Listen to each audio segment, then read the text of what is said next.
Bonjour tout le monde. J'espère que vous nous entendez. Vous voyez sur le côté droit, il y a une section chat, donc n'hésitez pas à nous dire dans le chat si vous nous entendez.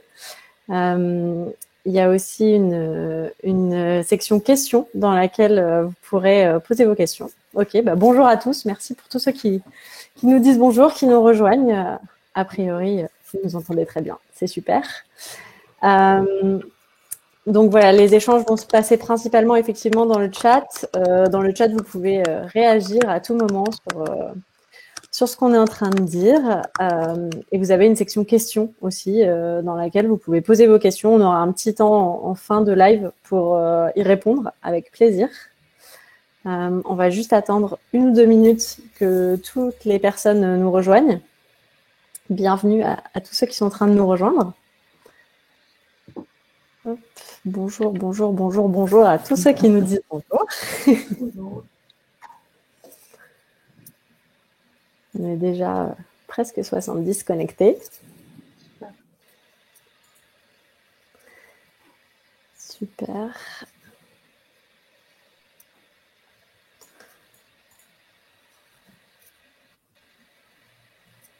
Hop.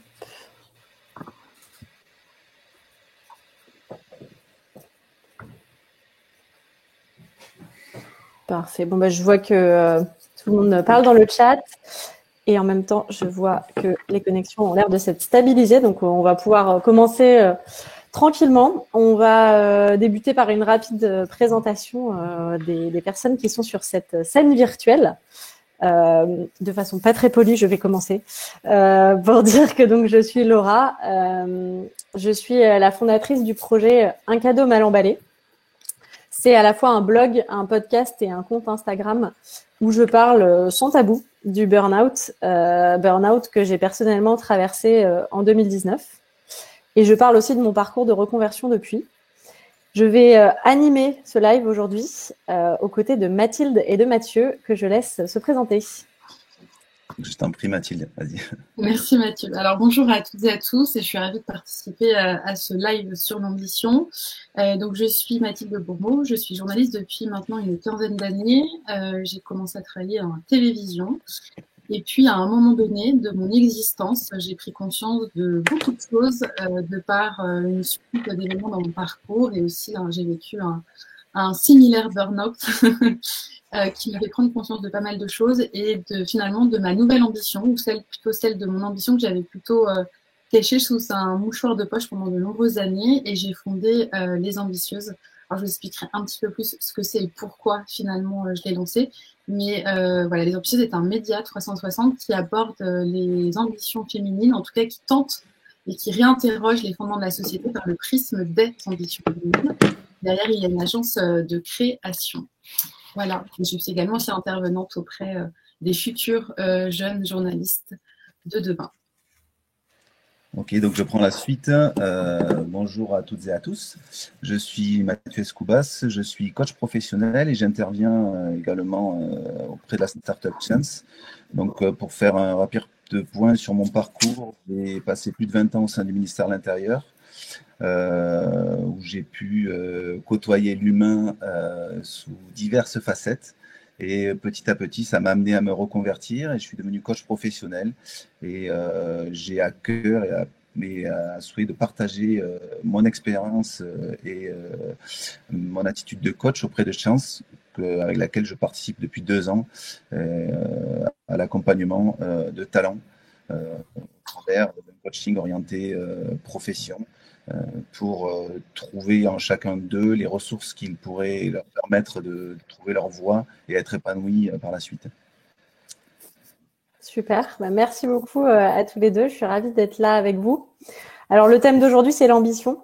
L'ambition, c'est un sujet qui n'est pas forcément évident. A priori, on sait tous ce que ça veut dire, mais ça mérite d'être un petit peu creusé. Chance a fait une étude récemment auprès de ses interlocuteurs pour savoir quelle était la perception du mot ambition. Et il se trouve que 62% des interrogés ont une perception plutôt positive du mot ambition. Pour autant, on sait que c'est un mot qui peut faire peur, c'est un mot qui peut être mal perçue selon les contextes. Du coup, aujourd'hui, on va parler de ça. On va parler de la diversité des notions d'ambition.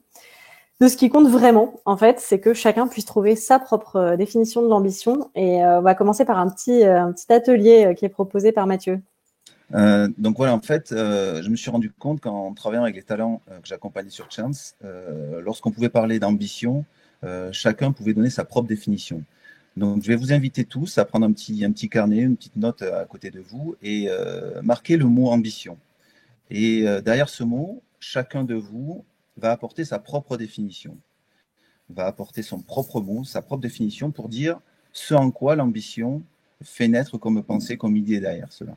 Et c'est quelque chose qu'on pourra partager à la fin de notre séance pour voir si cette ambition a évolué. Et à titre d'exemple, mon ambition pour moi, c'est l'empreinte. Le premier mot qui me vient, c'est l'empreinte. Qu'est-ce que je vais pouvoir laisser comme empreinte? Et derrière cette empreinte, je vais devoir développer des compétences.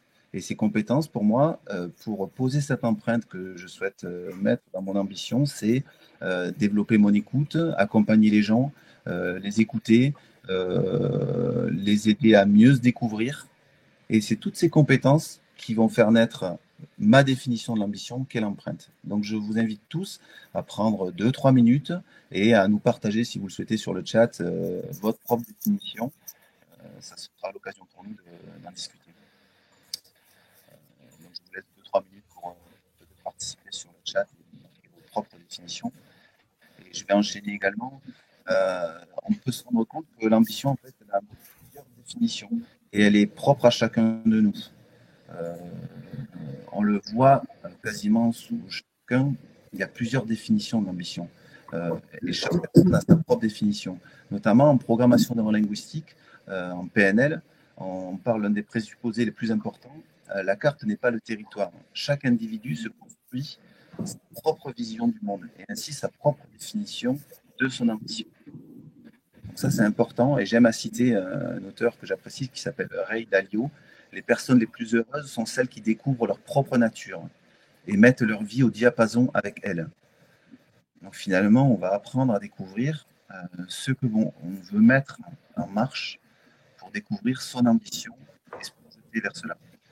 Donc là, je vois déjà sur le chat qu'il y a pas mal de personnes participent. On voit l'ambition, l'objectif, envie de progresser. Il y a Alexandra qui met avancer, Olivia qui a envie d'aller plus loin, ce qu'on a déjà. Donc derrière toutes ces définitions se cachent aussi les compétences, vos compétences que vous allez mobiliser pour arriver à déployer votre ambition.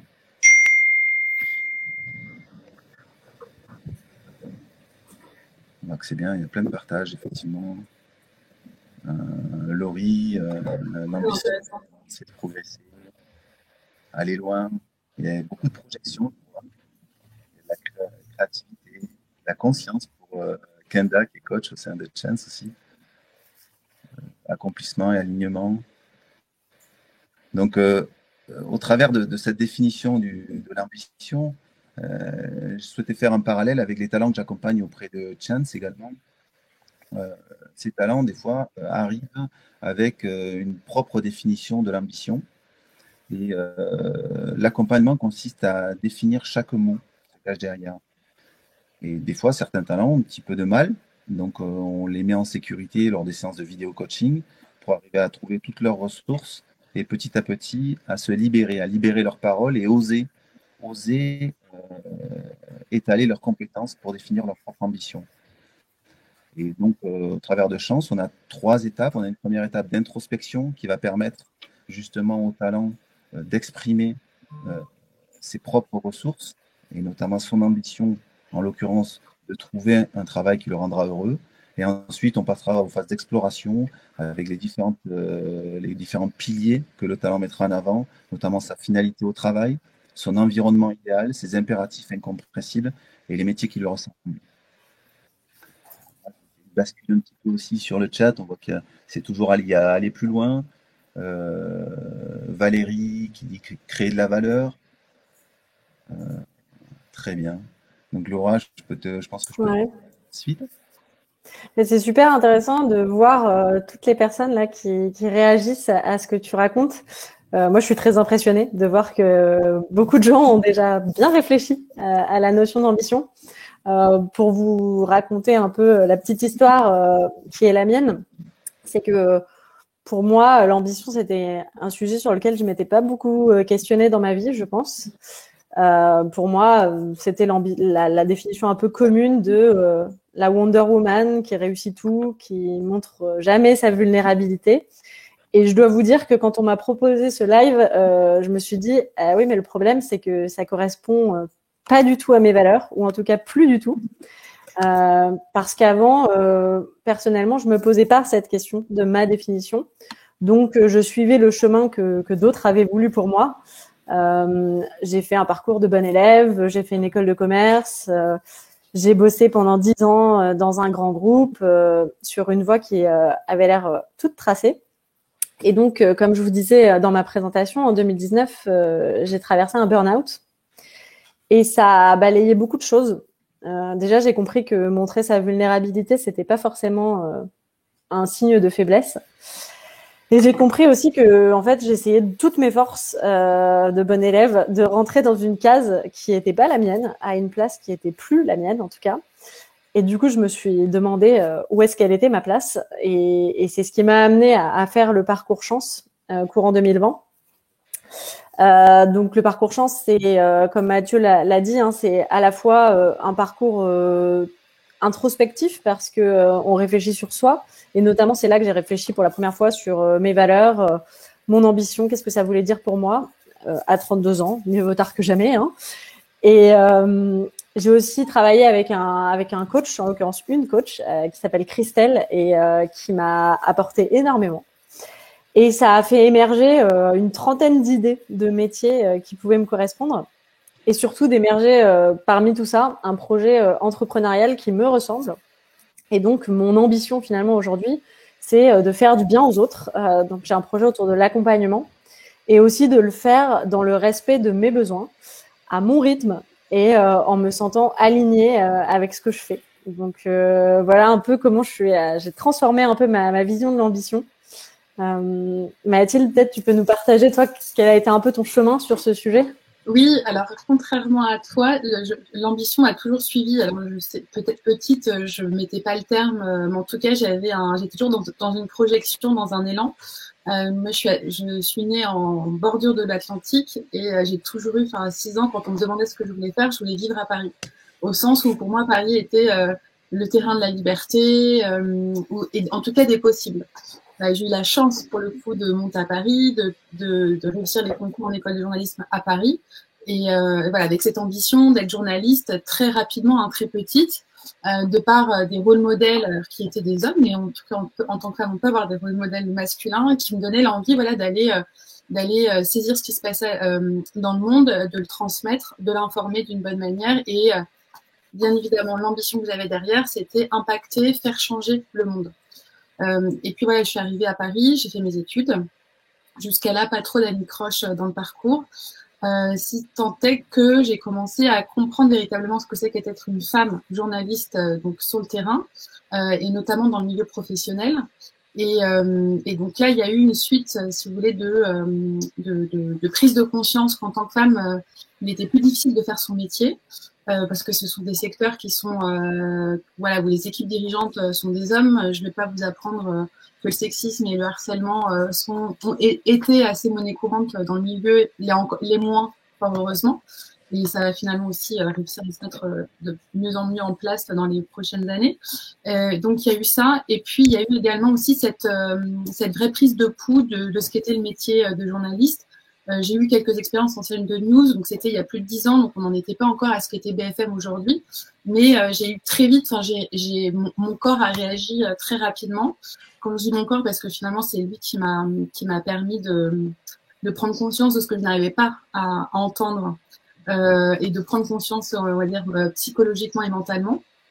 Et c'était très difficile pour moi voilà, j'étais dans un rythme effréné où on avait de l'information qui tombait dans les dépêches, on avait même le temps d'aller sur le terrain, et puis on écrivait on faisait des reportages, des commentaires sur l'image mais les uns à la suite des autres, ce qui fait qu'en fin de journée, notamment mon petit ami de l'époque me demandait mais tu as parlé de quoi aujourd'hui? Et j'étais incapable, j'étais plus capable de dire de quel sujet j'avais traité, alors que j'avais quand même une spécialité qui était l'Afrique en ayant travaillé là-bas au tout début de ma carrière.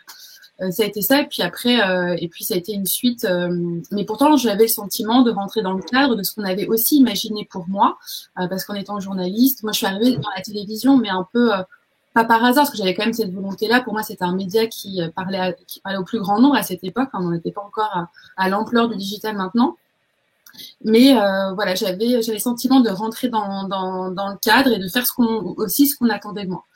Et puis, il y a la goutte d'eau qui fait déborder le vase, et il y a un matin, vous partez travailler et vous vous demandez véritablement ce que vous partez faire. Il y a le corps et la tête qui sont complètement dissociés. Limite, vous n'arrivez même plus à avancer. Et finalement, c'est tout ce qui dérobe sous les pieds. Enfin, voilà, le monde se dérobe, votre réalité, enfin, votre monde se dérobe, ce qui est une sensation très, très désagréable, mais tellement salvatrice pour la suite. Parce que j'ai décidé à ce moment-là de faire les choses autrement. Et j'ai retrouvé un petit papier sur lequel j'avais écrit 5-6 ans auparavant.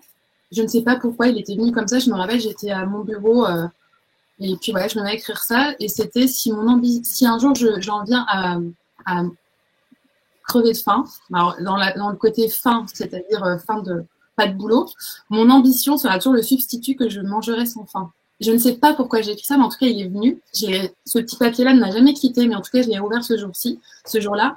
Et je me suis ça m'a permis de me ramener à véritablement pourquoi je faisais ce métier-là.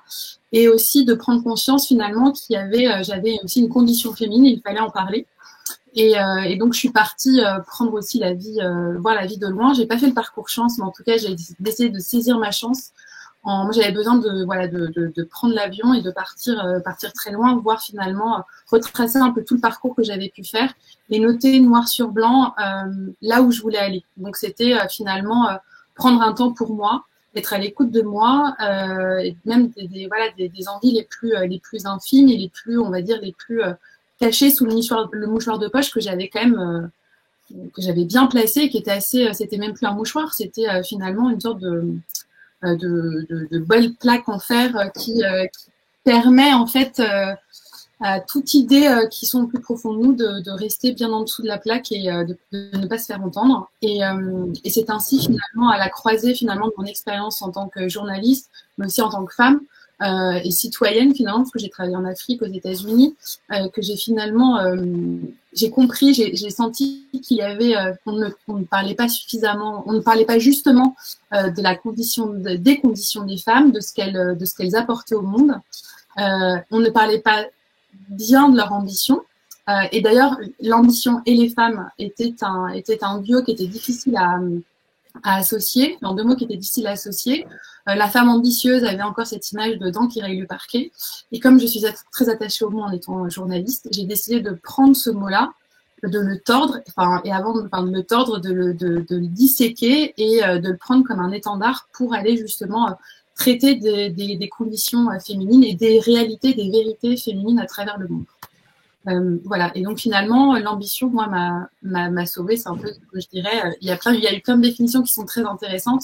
Et pour en revenir au terme que j'avais, à la petite phrase que je m'étais écrite, pour moi, l'ambition, c'est pas un substitut, mais c'est finalement un saut dans lequel je vais épuiser toute l'énergie nécessaire pour atteindre mes objectifs. Et puis c'est également aussi le mât sur lequel je me tiens quand des journées sont un peu plus compliquées que d'autres. Dans des contextes plus difficiles, c'est le mât sur lequel je me tiens pour justement pouvoir avancer tout en ayant le regard sur les pieds bien ancrés et le regard vers l'horizon. Voilà. Merci. Merci Mathilde. Mathieu, je te laisse partager. Oui, après, moi, pour mon histoire de vie, je me suis un peu présenté au début. Et mon ambition, finalement, je l'ai définie en précisant que c'était cette empreinte que je voulais laisser. Et au début, j'avais peut-être un peu l'impression de dire que c'était un peu se vanter que de dire que je souhaitais laisser une empreinte. Et finalement, je l'ai assumé parce que c'est vraiment ce que je souhaite partager, ce que je veux laisser sur Terre. Et comment y arriver, c'est vraiment accompagner les gens à s'élever, à leur donner tout leur potentiel, qui s'assument avec leurs défauts, leurs faiblesses, avec leurs compétences, et qu'ils assument surtout de livrer leur propre version d'eux-mêmes et qui n'aient pas peur du regard des autres. Et quand on prend en considération cette dimension, le mot oser prend toute cette définition. On ose s'accomplir comme l'on est et on ose avoir de l'ambition. Parce que pour certains l'ambition peut être source de souffrance ou moins de ne pas oser l'exprimer. Et en prenant conscience de ses capacités et du oser, alors on va pouvoir définir correctement son ambition et l'assouvir. Merci beaucoup pour ce partage. Je crois qu'il y a une question pour toi, Mathieu, dans le chat. Alors, expliciter l'ambition devient pour les autres. L'ambition devient pour les autres. Humilité, oui, effectivement, tout dépend sous quel angle on se positionne. L'ambition, comme je disais, peut être mal perçue autour de soi, mais quand on ose s'assumer en ayant pris conscience de ses compétences, de ses valeurs, de ses moteurs, alors à ce moment-là, l'ambition, on peut l'étaler et la livrer en ayant conscience de ses compétences.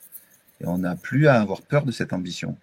Justement, c'est important et moi, je la considère comme un moteur, même si au départ, le live qu'on a mis en place, on pouvait considérer l'ambition comme un gros mot. Non, l'ambition, c'est important, ça peut être un moteur et il faut se l'approprier. Et se l'approprier en douceur pour certains, petit à petit, en ayant conscience de ses compétences et oser. Je dirais que c'est un parcours initiatique, finalement, l'ambition. Voilà, on décide de se mettre sur le chemin et puis on se découvre aussi à travers l'ambition qu'on recherche, qu'on tente de définir. C'est aussi également derrière des valeurs que l'on souhaite mettre, des valeurs que l'on distingue chez nous, que l'on souhaite aussi mettre en avant à la face du monde. Et finalement, c'est aussi cette ambition individuelle qui devient collective dans le sens où en étant, je pense, ambitieux et ambitieuse, on est aussi créateur de certaines valeurs. Et donc, on permet aussi dans cet échange-là à d'autres de l'être et de pouvoir construire de manière, on va dire, un peu plus utopiste le monde de demain. Merci beaucoup à tous les deux. Et c'est des partages qui sont à la fois très personnels et très positifs.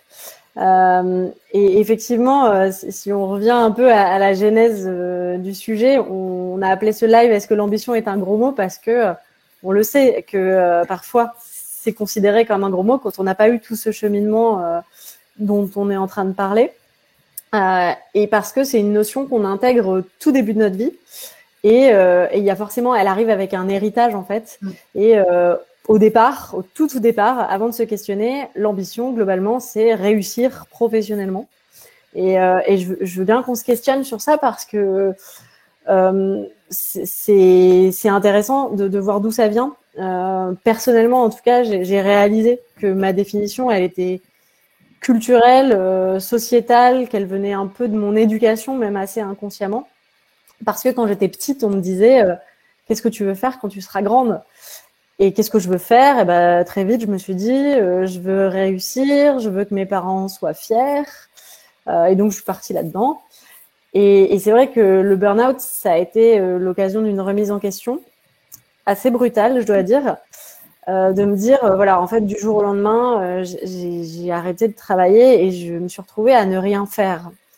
Et à me dire, est-ce que du coup j'ai plus de valeur parce que je fais pas des choses et qui je suis en fait et qu'est-ce que j'aime et ça m'a donné envie de changer la question en fait et de me demander plutôt est-ce que j'ai envie d'être en fait dans ma vie et c'est aussi cette question-là que moi j'ai envie de poser aux enfants de mon entourage au lieu de leur demander ce qu'ils veulent faire, j'ai envie de leur dire qu'est-ce que tu as envie d'être et c'est peut-être là le premier fil à tirer pour définir sa propre vision de l'ambition.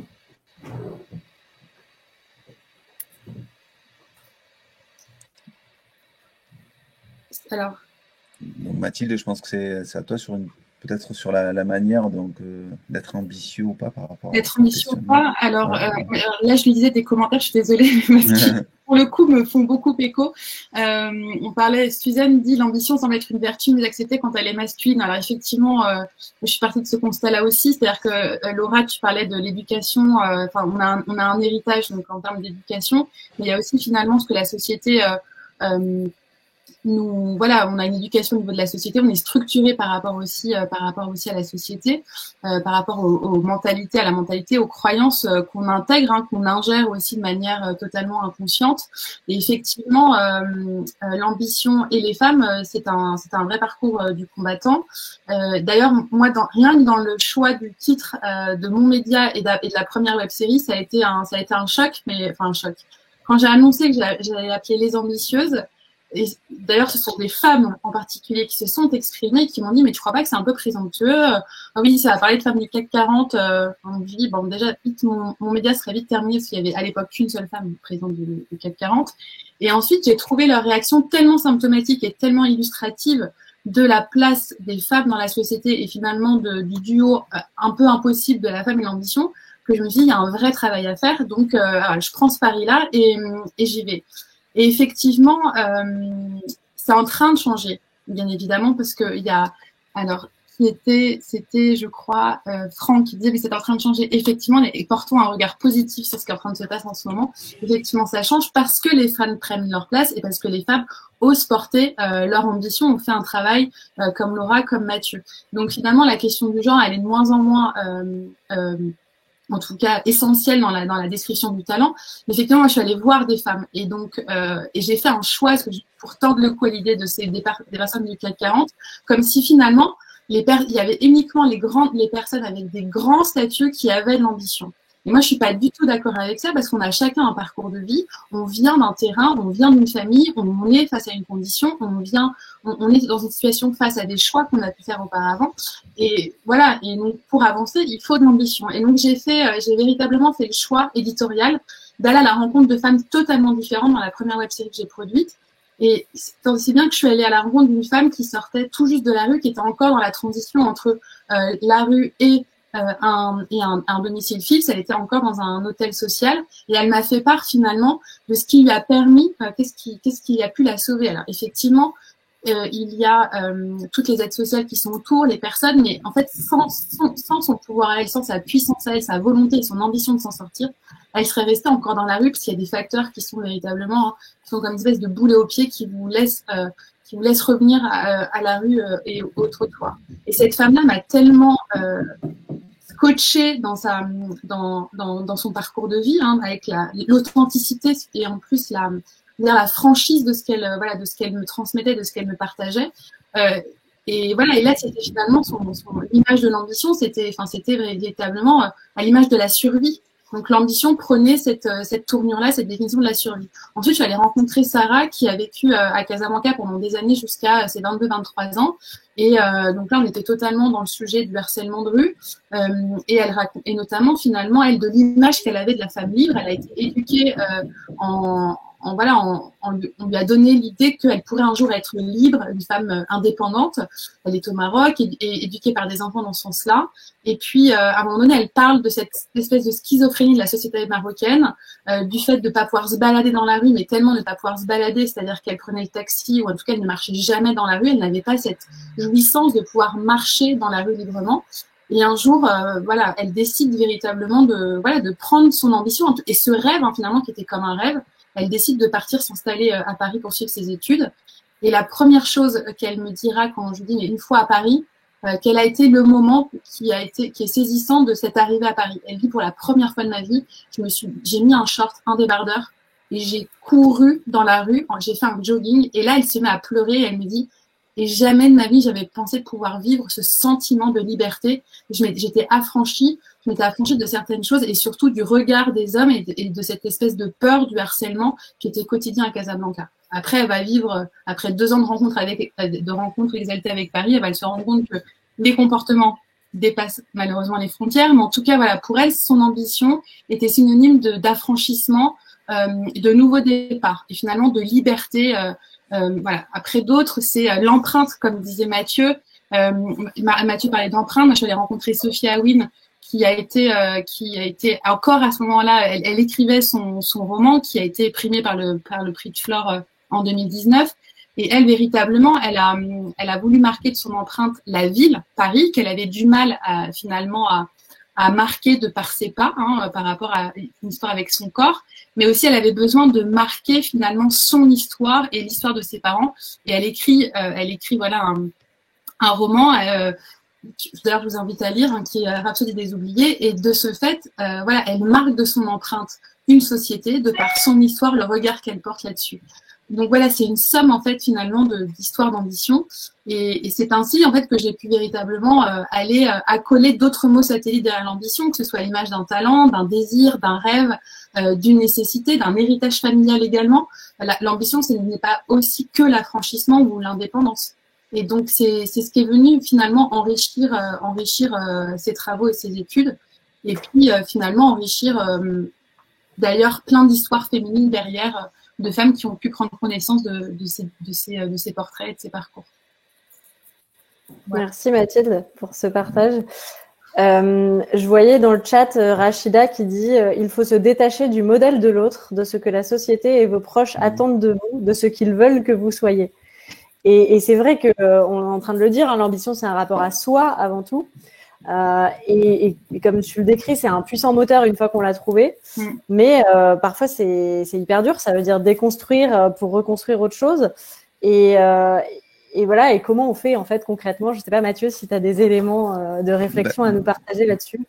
Merci Laura et Mathilde pour ce partage. En fait, souvent, on a une idée de l'ambition. Ça peut être par exemple le bon job, le bon salaire, la bonne maison. Et finalement, ces sujets, ça peut être sujet à des injonctions parentales, donc à toute une éducation où on nous a dit il faudra que tu sois le bon garçon, que tu aies un bon job, que tu fasses des études, etc. Et on s'aperçoit qu'on navigue passivement dans une vie sans se poser de questions de ce que l'on veut, sans se demander si ces choix correspondent vraiment à ses aspirations.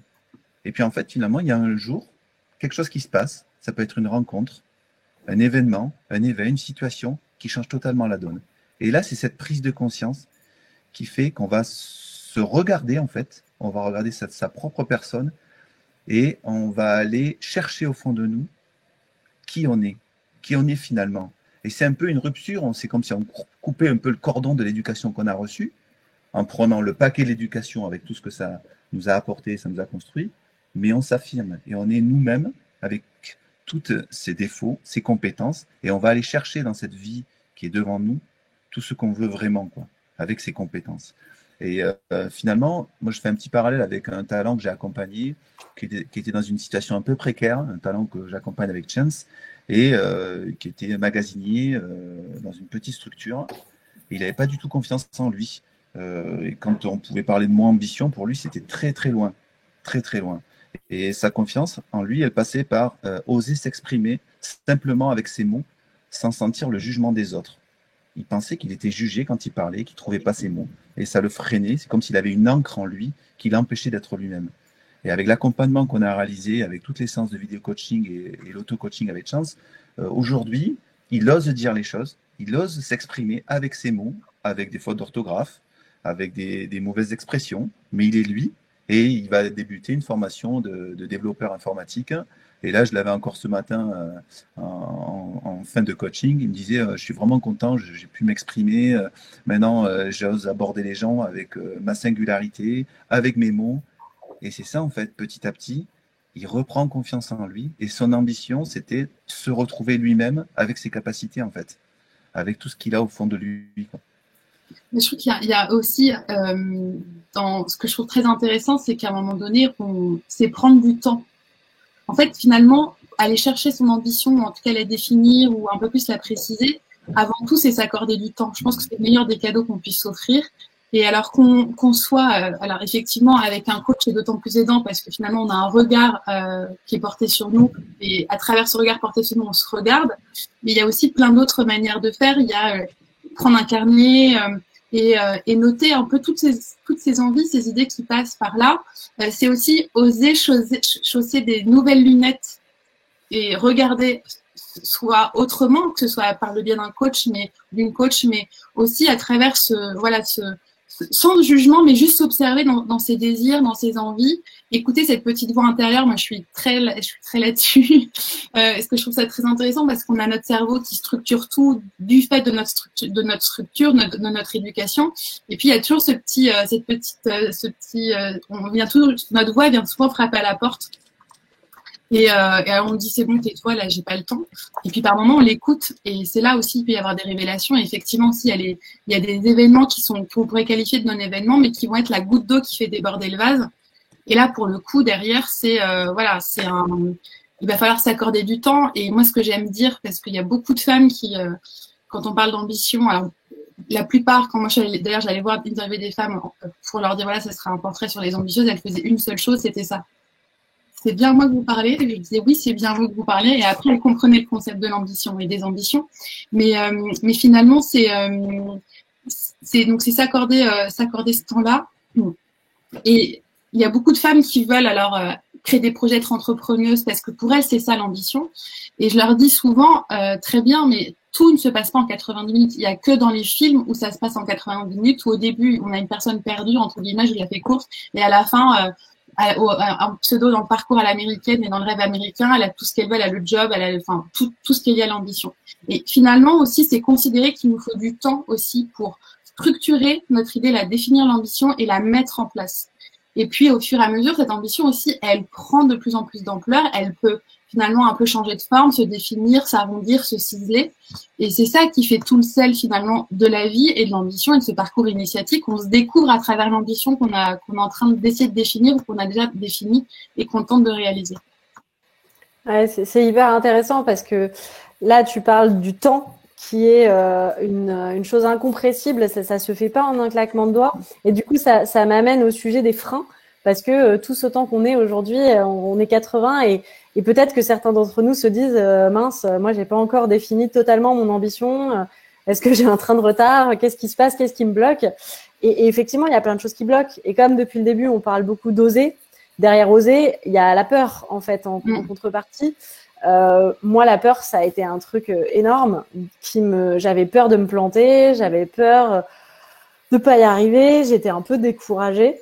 À titre personnel, ce qui m'a aidée, c'est que ce que j'ai vécu a été tellement difficile physiquement en fait, de me dire je suis l'ombre de moi-même, je dors plus, je prends des médicaments, je mange plus. En fait, tout m'est pas ça. Et aujourd'hui, ce qui me permet de pas revenir en arrière et de pas trop avoir peur, c'est que j'ai encore plus peur de quelque chose qui est que ça recommence. Et donc je me dis ça fait peur de définir les nouveaux contours de ma vie et de ce que j'y veux, mais moins peur que de passer à côté de ma vie ou de revivre ça. Je sais pas ce que ça vous évoque, ce sujet de la peur qui est quand même super important dans le sujet de l'ambition. Ben, elle est très importante dans l'ambition parce qu'elle est très importante dans la société, surtout en ce moment. Hein, on a la peur on a la peur de demain, on a la peur que ça se passe pas comme prévu. Et finalement, les événements dont on parlait, comme l'événement de burn-out qu'il y a pu avoir, on l'avait jamais imaginé. Hein. On l'avait jamais pensé parce qu'avant, on traçait sa route en disant voilà, je vais faire ci, ça, et ça rentre bien dans le cadre. Et puis finalement, arrive cet événement-là et c'est un événement totalement inédit. Et donc, on se découvre dans l'inédit. Et derrière, il va falloir se retrouver, se reconstruire. Et souvent, le premier pas de la reconstruction, c'est le plus difficile. C'est comme aller le matin, dire il est 6h du matin, allez, je vais aller faire mon petit footing. Vous avez deux options, hein. C'est soit bien rester sous sa couette, c'est tellement plus simple.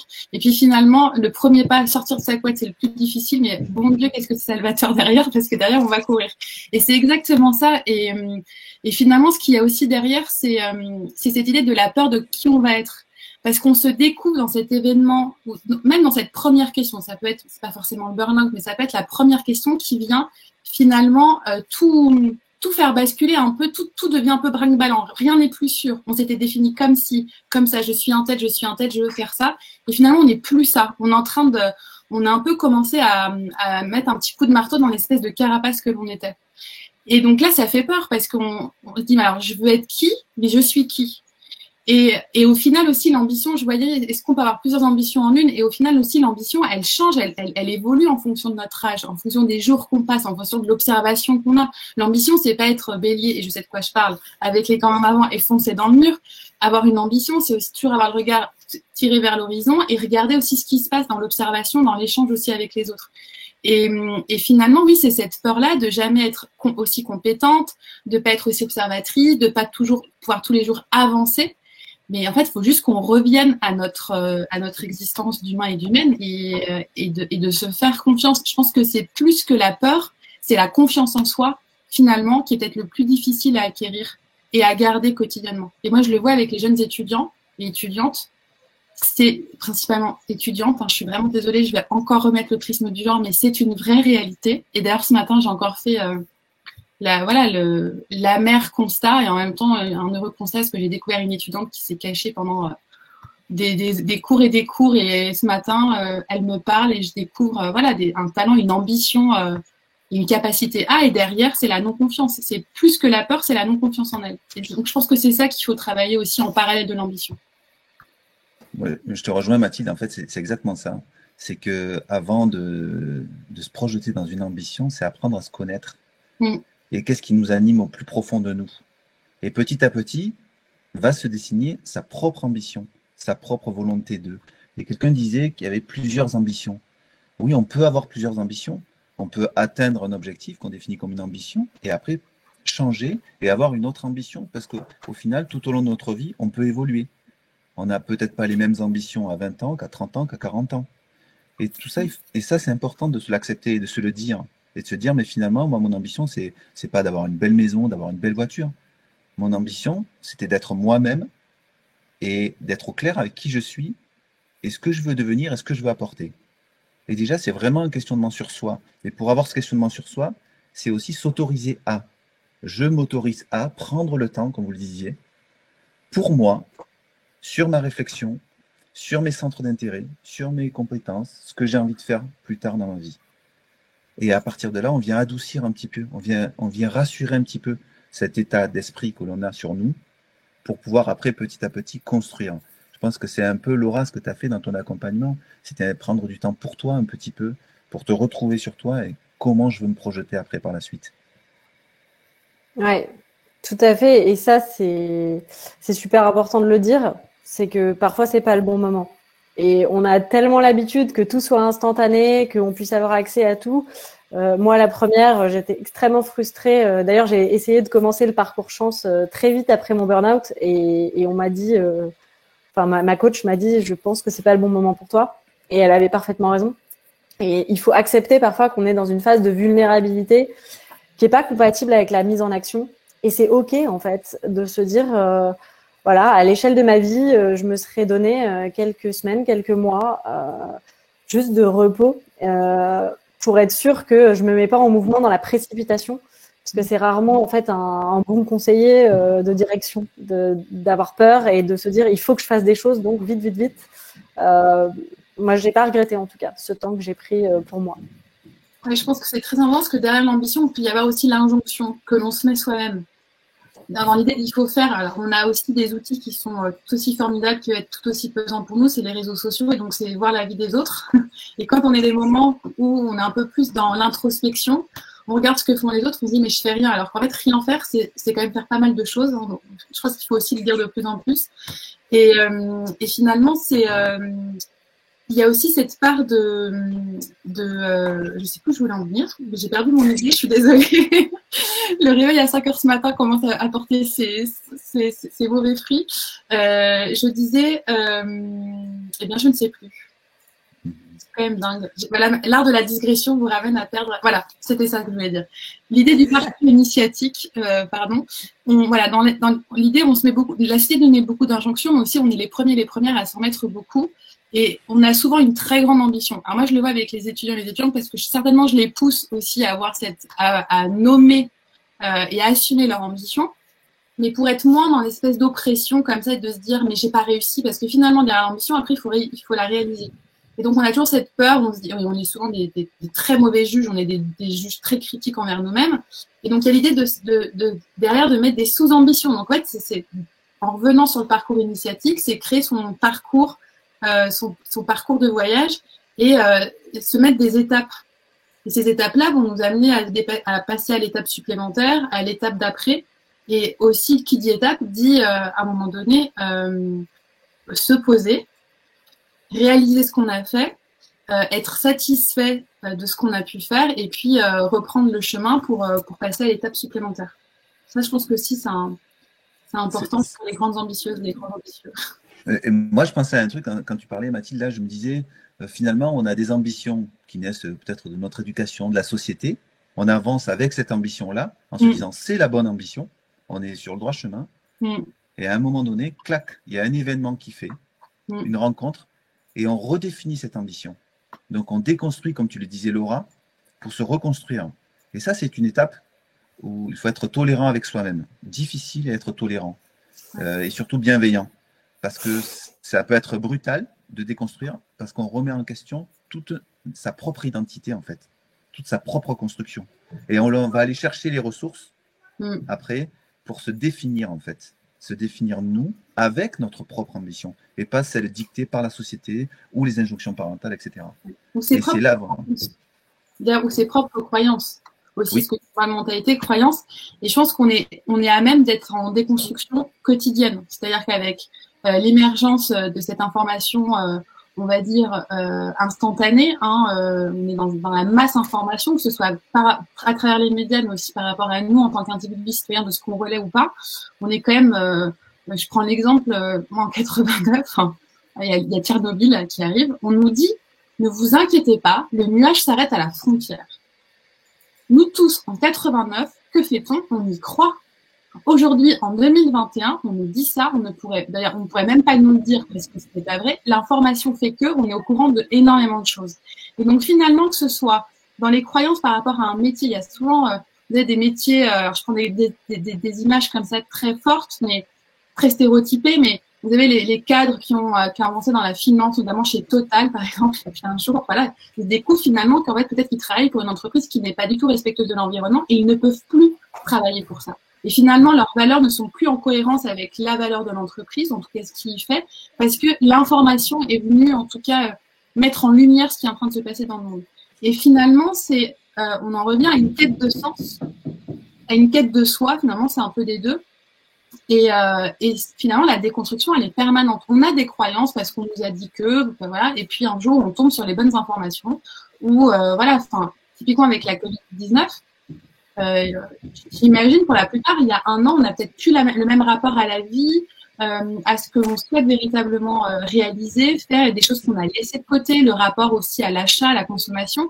Tout ça aussi évolue et change, et je pense que peut-être qu'on ne s'imaginait pas réagir de la sorte et être les personnes que l'on est peut-être en 2021.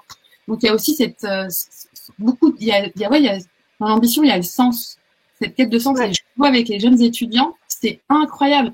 Moi, je les vois et je me regarde il y a 20 ans et je me dis, mais ce n'est pas possible. On était totalement naïfs. Enfin, c'était un autre monde. Ils sont dans une quête de sens, de valeurs. Ils ne travaillent pas pour n'importe qui. Ils veulent créer leurs médias, leur info. Alors après, voilà, il faut aussi travailler là-dessus. Mais c'est ça que je trouve ça incroyable. Et on peut plus leur mentir, quoi.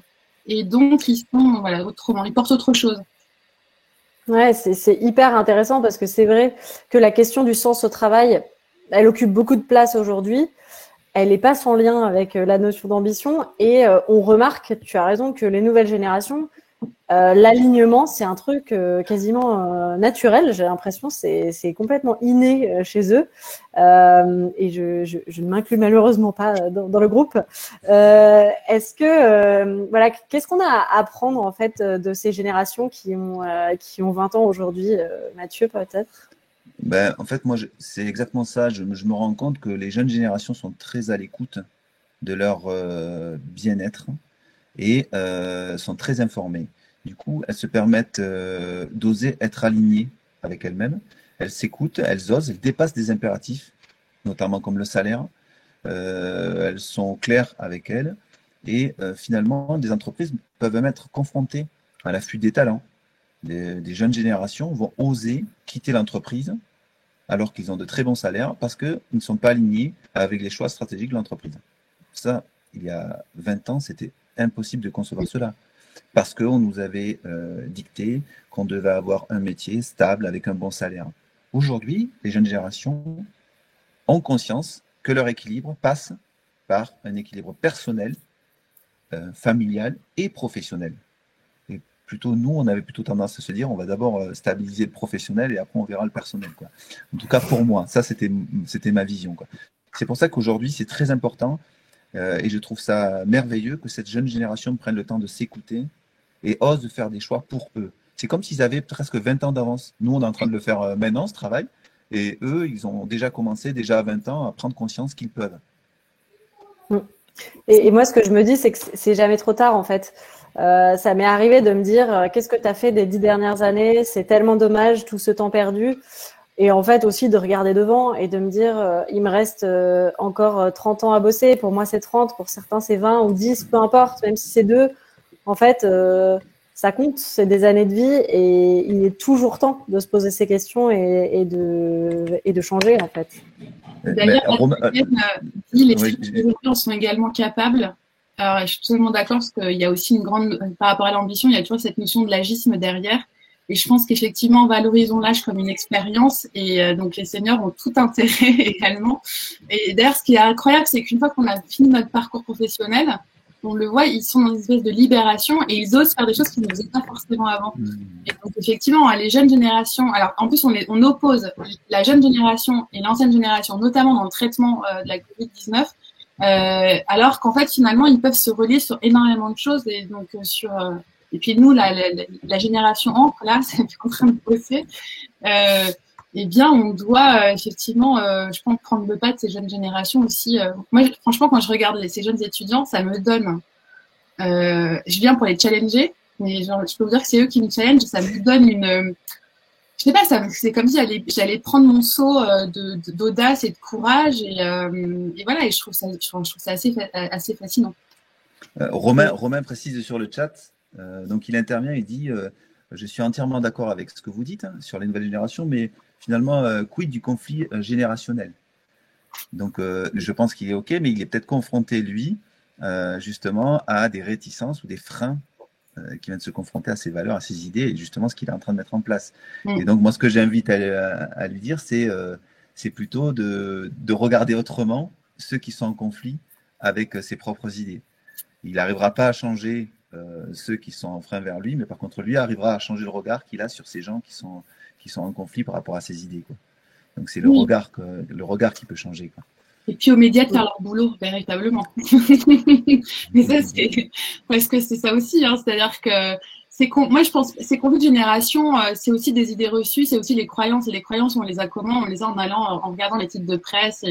Et voilà, donc dans la vraie vie, véritablement, on a des générations qui se parlent, qui s'entraident et qui se complètent. Et justement, nourrissons ça parce que finalement, ça nourrit notre propre ambition et ça vient aussi l'enrichir et la compléter. L'ambition, on n'arrive jamais trop à la réaliser seul, on la réalise aussi avec l'appui et l'échange avec les autres. Je pense que c'est presque le coup de la fin, ou de ma fin.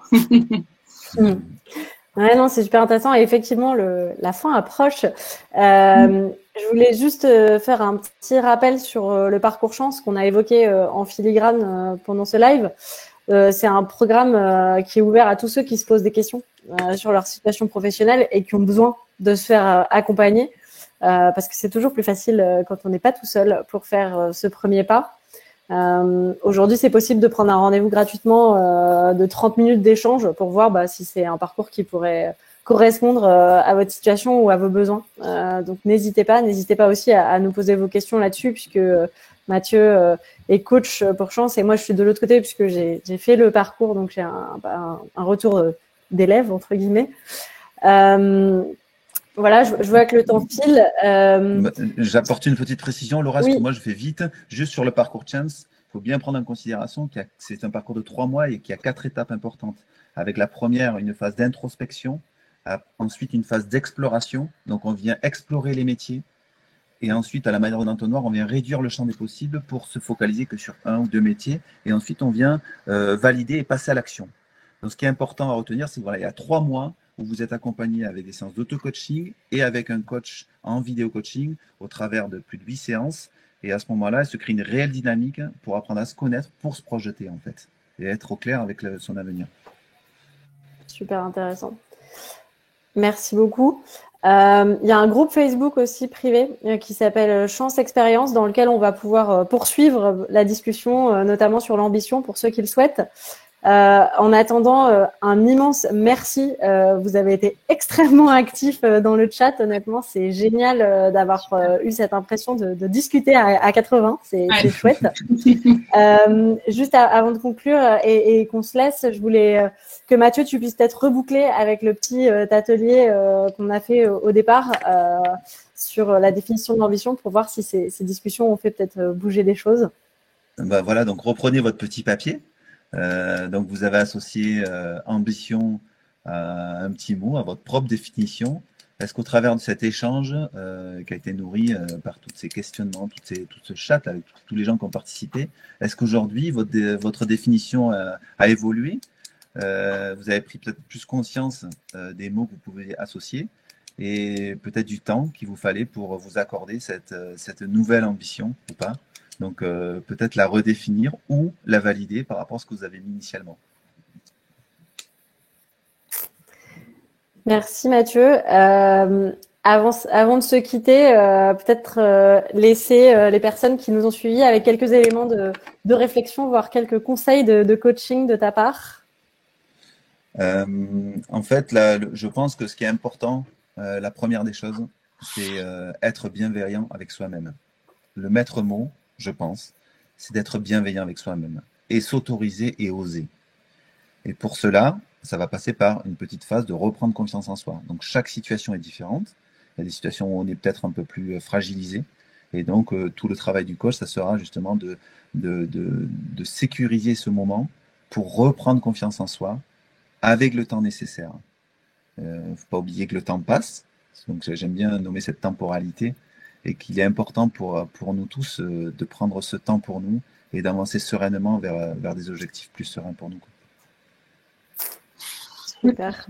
Puis surtout, l'ambition, c'est quand même l'opportunité, l'occasion de créer sa chance, pour faire un petit clin d'œil à chance. Et surtout d'être proactif, d'être actif dans sa propre vie. Je pense que c'est le meilleur des cadeaux qu'on puisse offrir et l'occasion d'avoir le moins de regrets par la suite aussi. L'essentiel, c'est d'essayer. Je pense que c'est ce qu'il y a d'important. Ouais. Merci beaucoup. Oui. Laura, tu peux peut-être préciser le lien du groupe Facebook sur l'ambition? Oui, alors, il y a quelqu'un qui nous le. Je ne l'ai pas, mais je pense que Chloé va le mettre. Ah, ça y est, super, elle l'a mis. Ouais, super. Merci à tous d'avoir pris du temps sur votre pause déjeuner pour qu'on passe ce temps ensemble. C'était super intéressant. On était ravis d'échanger avec vous. Et n'hésitez pas à nous contacter si vous avez des questions. Et voilà. Merci beaucoup. Merci à tous. Merci. Bye. À bientôt. Au revoir. Au revoir.